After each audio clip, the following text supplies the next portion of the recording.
এই যে মাংস রান্না করার জন্য আমি একটা ব্লেন্ডারের জারে নিয়েছি আধা কাপ হচ্ছে পেঁয়াজ কুচি, বড় সাইজের একটা রসুন, তারপর হচ্ছে এই যে 2 টুকরা হচ্ছে আদা। তো আমি সব কিছু কুচি করে দিয়ে দিয়েছি এখানে ব্লেন্ড করার জন্য। এখানে নিয়েছি আমি 4টা টমেটো, এখানে দেখা যাচ্ছে না, একটা দেখা যাচ্ছে ছোটো ছোটো সাইজের।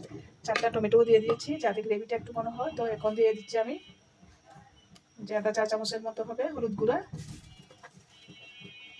তারপর দিয়ে দিয়েছি 1 টেবিল চামচ মরিচ গুঁড়া। যেহেতু আমি বেশি জাল রান্না করবো না সেজন্য মরিচ একটু কম দিয়েছি, জালটা যার যার পছন্দ মতো দিতে পারে।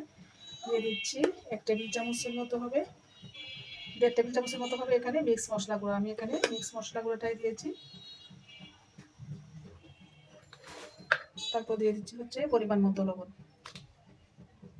তারপর দিয়ে দিচ্ছি এখানে অল্প একটু আধা চা চামচের মতো রাঁধুনি মাংসের মশলা। আমি এখানে অনেক মশলা ইউজ করবো যাতে মানে মুরগির মাংসটা মজা হয়।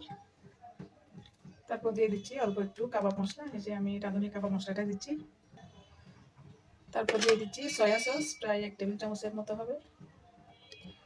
আসলে আমি এক এক সময় এক এক রকম করে রান্না করে থাকি যাতে টেস্টটা অন্যরকম হয়।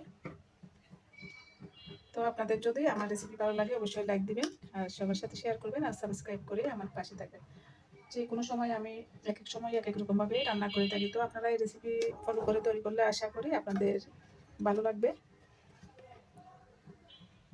তো এখন ব্লেন্ড করার জন্য অল্প একটু পানি দিয়ে দিচ্ছি। আমি এখানে সব কিছু মানে পরিমাণ মতো দিয়ে দিচ্ছি। এরপর হচ্ছে পানি দিচ্ছি ব্লেন্ড করার জন্য।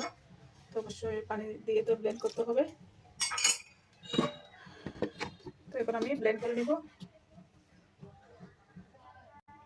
এই যে আমি ব্লেন্ড করে নিয়েছি, সব কিছু একসাথে একদম মিহি করে ব্লেন্ড করে নিয়েছি।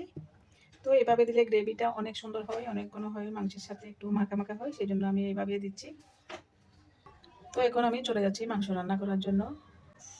তো মাংস রান্না করার জন্য চুলায় দিয়ে দিয়েছি একটা ফ্রাই প্যান। তারপর দিয়ে দিচ্ছি তেল। তেল আমি এখানে প্রায় 2-3 টেবিল চামচের মতো দিচ্ছি।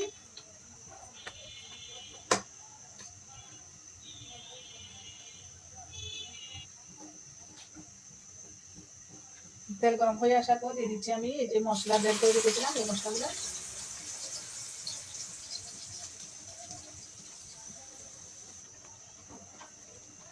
তারপর দিয়ে দিচ্ছি তেজপাতা। আমি এখানে আর কোনো গরম মশলা অ্যাড করবো না, যেহেতু এখানে আমি মাংসের মশলা ইউজ করেছি, তো সেই জন্য আমি কোনো এক্সট্রা গরম মশলা দিচ্ছি না, শুধু তেজপাতা দিয়েছি 2টা।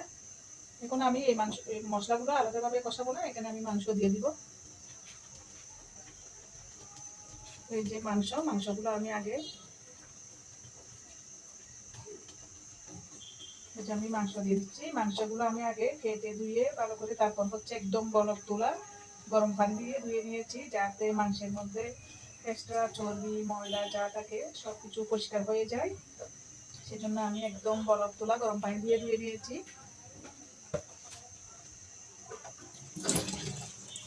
এভাবে মাংস ধুয়ে নিলে গরম পানি দিয়ে এক্সট্রা যে মাংসের মধ্যে ময়লা থাকে সেই ময়লাগুলো নিয়ে ফেলতে পারি, সেজন্য আমি এইভাবেই ধুয়ে থাকি সবসময়।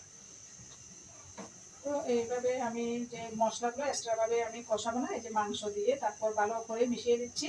ভালো করে মিশিয়ে নেওয়ার পর ঢাকনা দিয়ে রেখে আমি একসাথে মশলা আর মাংস সব কিছু যাতে ভালোভাবে কষিয়ে দিতে পারি, আমি সেজন্য সব কিছু মিক্স করে এখন আমি ঢাকনা দিয়ে রেখে মাংসগুলো আর মশলা ভালো করে কষিয়ে নেব।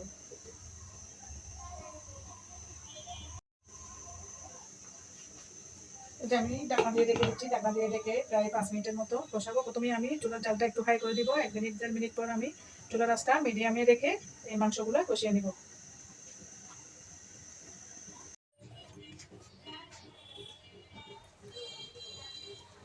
তো আমি 5 মিনিট পর ফিরে এলাম। তো এর মাঝে আমি আরেকবার নেড়ে চেড়ে দিয়েছি, এখান থেকে অনেক পানিও বের হয়েছে।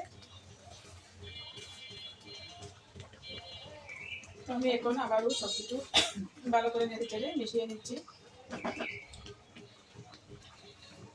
এখন আমি আবারও ঢাকনা দিয়ে ঢেকে রান্না করব মাংসগুলো না হওয়া পর্যন্ত। প্রায় আরও 10 মিনিটের মতো রান্না করতে হবে। তো 10 মিনিট হয়ে গেছে, আমি এখন দেখবো মাংসের অবস্থা কেমন। তো এই যে একদম মাংসের সাথে মাখা মাখা গ্রেভি হয়েছে। তো এইভাবে মাংস রান্না করলে অনেক সহজভাবে করা যায়। একদম সবকিছু একসাথে ব্লেন্ডারে নিয়ে ব্লেন্ড করে দিয়ে দিলে হয়ে যাচ্ছে। তো আমার মাংস রান্না হয়ে গেছে। আমার এই মাংস রান্নার রেসিপি আপনাদের কাছে কেমন লেগেছে অবশ্যই কমেন্ট করে জানাবেন। আর ভালো লাগলে একটা লাইক দিবেন, সবার সাথে শেয়ার করবেন আর সাবস্ক্রাইব করে আমার পাশে থাকবেন। সবাই ভালো থাকবেন। আজ এ পর্যন্ত। আল্লাহ হাফেজ।